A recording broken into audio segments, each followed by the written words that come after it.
Well, there are some pretty wild swings to address here in the SPAC attached to President Trump's social media push. That would be Digital World Acquisition Corp, seeing a more than 100% pop in its second day of action. At one point earlier in the session today, we saw more than 1,200% improvement over the last 2 days since that announcement about the merger with President Trump's social media company became public. For more on that, though, I want to bring on Yahoo Finance's tech editor, Dan Howley, who's taking a closer look, Dan, here at maybe some of the irony around President Trump's former stance around Section 230, which protected a lot of these social media companies, and now his new endeavors to launch his own. Yeah, that's right.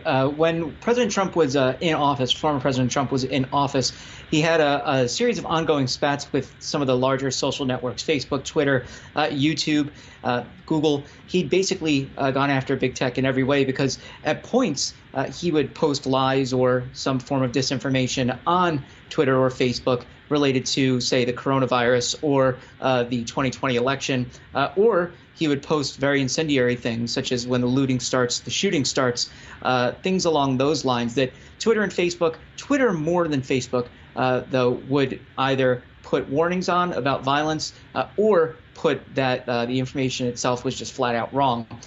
Because of that, President Trump had put out an executive order calling on the FTC to go ahead and, the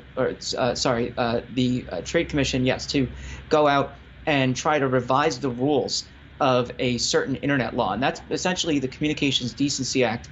It's Section 230. And really what that does is protects online companies from the kind of speech that third-party users post. It also allows them to moderate speech within good faith if they find it to be obscene or anything along those lines. So it gives them both this kind of sword and shield where it protects them from what people post, but also allows them to take down what people post if it goes against their set guidelines. Now, because of that, President Trump had signed that executive order. It's since been rescinded by President Biden. But at the time, he was looking for a means to narrow Section 230. And doing so would basically revoke the ability for companies to allow for third-party posting. So I think Facebook would just either cease to exist or it would have to let everybody post anything they want without any kind of moderating. So that was really what he was trying to do. Now, however, because he has this Truth Social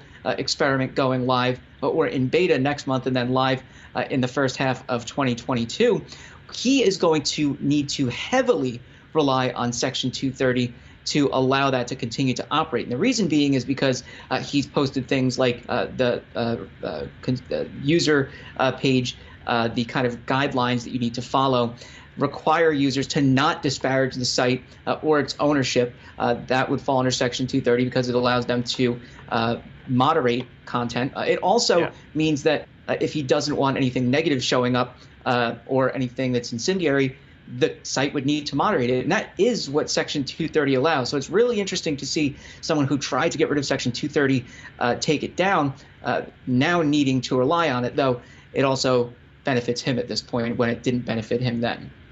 Yeah, kind of if you can't beat them, join them situation here around Section 230, I suppose, Hallie. But when we look into the investor deck here from his company, and it's sparse in terms of the details. Keep in mind, this is a company that through the merger might actually come public before the product really gets underway here. But they highlighted all those issues you're describing in terms of what Parler, another conservative social media site, saw in working with the Facebooks of the world, Amazon in terms of cutting, the cloud server here behind Parler, Apple suspending Parler from the App Store back when there was a controversy around what role that social media site played in terms of the January 6 riots. So, I mean, it seems like they're presenting this to investors as an opportunity. You could also look at it as risks because a lot of these tech companies could potentially also do the same to whatever comes from Truth Social as well.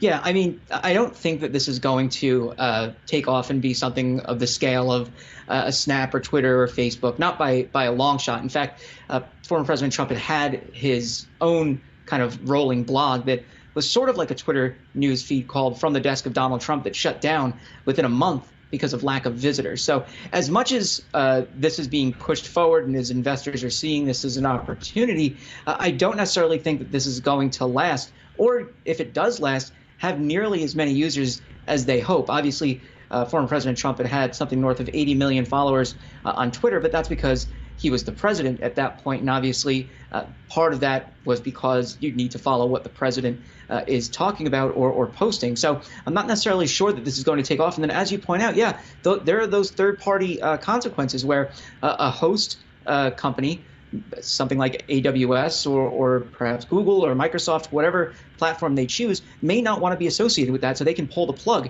And then also, as you point out, the app stores, if they don't appreciate what is being posted on those sites, they can pull the plug on the apps, and that would take a huge number of users offline, and that's what we saw with Parler and with that like. So I think that those are two really big issues that nobody's focusing on or just want to look past at this point, because it seems like an interesting prospect for investors. But the long-term viability of this, I think, is still very much up in the air.